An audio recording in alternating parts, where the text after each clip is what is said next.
ఆంధ్రప్రదేశ్ రాజకీయాల్లో వైఎస్ఆర్ కాంగ్రెస్ పార్టీ మరోసారి వార్తలు నిలిచింది. ఈసారి కారణం ప్రత్యర్థి పార్టీలతో వివాదం కాదు, పార్టీ అంతర్గత విభేదాలు. యూట్యూబ్ వేదికగా కూటమి ప్రభుత్వంపై, ముఖ్యంగా ఉప ముఖ్యమంత్రి పవన్ కళ్యాణ్ పై నిత్యం విమర్శలు గుప్పిస్తూ వచ్చిన జోసెఫ్ రావెన్ అరెస్టు నేపథ్యంలో పార్టీలో తలెత్తిన భిన్నాభిప్రాయాలు ఇప్పుడు బహిరంగ చర్చకు దారితీశాయి. ఒకవైపు దూకుడుగా వ్యవహరించే నేతలు, మరోవైపు జాగ్రత్తగా అడుగులు వేయాలనుకునే సీనియర్లు అన్నట్లుగా పార్టీలో స్పష్టమైన వర్గ విభజన కనిపిస్తోంది.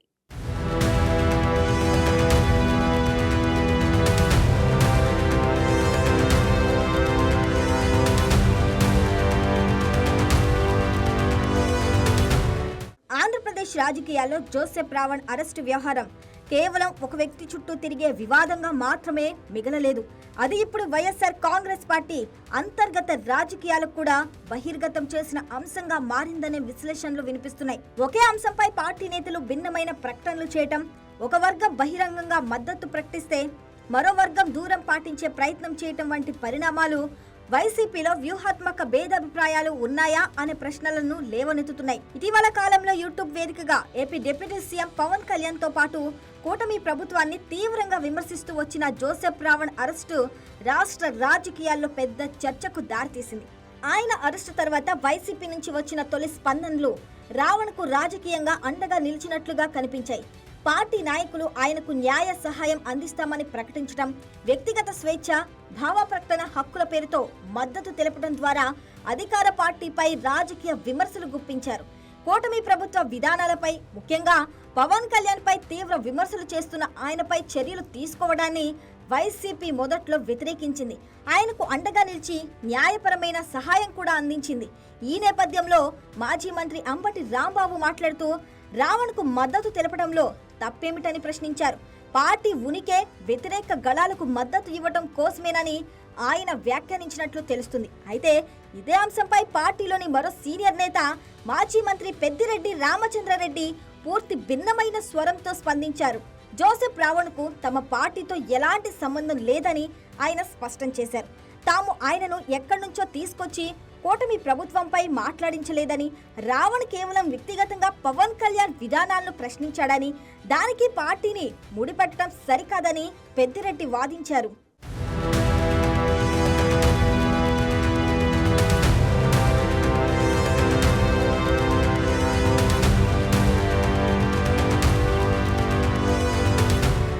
పార్టీలో ఇద్దరు సీనియర్ నేతలు పూర్తి భిన్నమైన వైఖరులు తీసుకోవటం వెనుక బలమైన కారణాలే ఉన్నాయని రాజకీయ వర్గాలు విశ్లేషిస్తున్నాయి.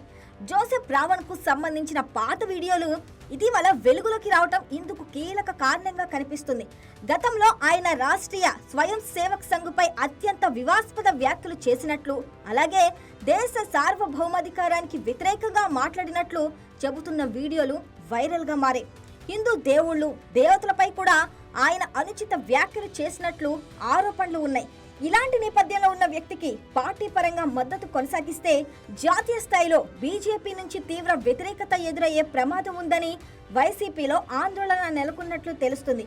ఈ భయం వల్లనే పార్టీ రావణ్తో దూరం పాటించే ప్రయత్నం చేస్తున్నట్లు రాజకీయ పరిశీలకులు అభిప్రాయపడుతున్నారు. ఈ మొత్తం వ్యవహారంలో మరింత ఆసక్తికరమైన అంశం ఏమిటంటే, రావణ్ అరెస్టుకు ముందు వరకు వైఎస్ఆర్ కాంగ్రెస్ పార్టీకి అనుకూలంగా పనిచేసే సోషల్ మీడియా నెట్వర్క్లు ఆయన వీడియోలను విస్తృతంగా షేర్ చేస్తూ వచ్చాయి. ఆ సమయంలో పార్టీ నిక్కచ్చిగా రావణ్తో తనకున్న అనుబంధాన్ని బహిరంగంగానే ప్రదర్శించినట్లు కనిపించింది. అయితే ఇప్పుడు పరిస్థితి తారుమారు కావటంతో పార్టీ అకస్మాత్తుగా వైఖరి మార్చుకోవటం అనేక సందేహాలకు తావిస్తుంది. నిన్నటి వరకు తమ మనిషిగా వ్యవహరించిన వ్యక్తిని ఈరోజు గుర్తు తెలియని వ్యక్తిగా చిత్రీకరించే ప్రయత్నం రాజకీయంగా విమర్శలకు దారితీస్తుంది. ఇది కేవలం ఒక వ్యక్తికి సంబంధించిన అంశం కాదని, పార్టీ మొత్తం విశ్వసనీయతకు సంబంధించిన ప్రశ్నగా మారిందని విశ్లేషకులు చెబుతున్నారు.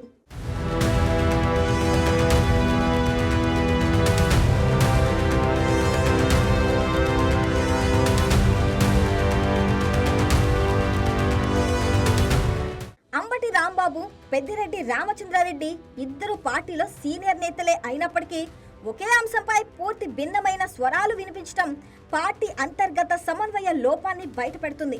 దూకుడుగా వ్యవహరించే నేతలను సకాలంలో నియంత్రించకపోతే పార్టీకి తీవ్ర నష్టం వాటిల్లే అవకాశం ఉందన్న అభిప్రాయాలు పార్టీ వర్గాల నుంచే వినిపిస్తున్నాయి.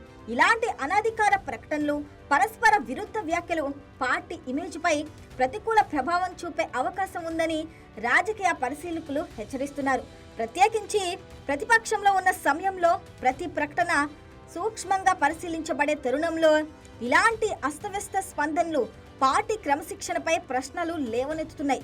ఈ మొత్తం వివాదంలో అందరి దృష్టి ఇప్పుడు పార్టీ అధినేత జగన్మోహన్ రెడ్డిపై కేంద్రీకృతమైంది.